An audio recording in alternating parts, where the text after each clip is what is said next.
روزی نه بگذار کشم. بدین مثلا که اگه 46 سال که حسیب کردن که 6 دفتر رو بیابدن. حوالین میشه ابی جگاره نکشه. هزیبت بین مر از 8 سال. ابی خمیم هی بشر نیم. اره ولی بعد باشه جگاره است بنگرم و امری برن که شیستی بیگشت شیستی آب. 46 سال و 3 هفته از جگرات کشته روزی نه بگذار کشم. روزی نه بگذار و پتن. و دوستی دارم که شویست سال جگرات کشته.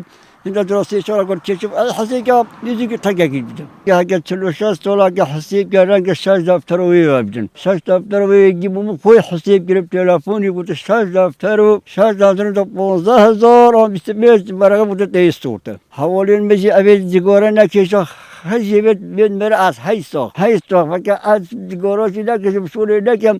انا شو توی جگاره نبی دک معلوم میاد باشیم شو که جگراب جای ما فدیه و جگره که هیچ نسخ نمی‌ما هیچ نسخ نمیشه حقیقت پیراتی و از که کابرات بیر حافظ ایش در کردی آن خو حج حلینو من حتی پیراتی بجگره که دکتر من ندیدیم. بجاره که بده های هم هیلوی اسراز بودن برای بده صورت اسقید ما جگره خود بدلی می‌دی قایلی به کبابت قایلانه.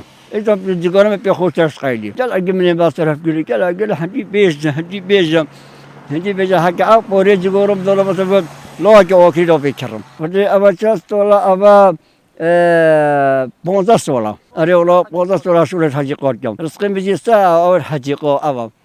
از تراکتور بیشتر در راستو بیشتر گیرم خودش بود جیگورم. حتی اینکه جب از دیگر چه باری جد در راستو شروع کرد بعد جیگورم و رسولی داخل سجینم. جیگورم گیره رو داخل اونه. جیگوری در که داخل سوبی جیگورا ولی کامرای عربی اصافی کردم. برای خودی ابی خمیم هی بشر نیم. اره ولی بعد باشه جیگورا است بنگرم و جیگورا و نکره است کم.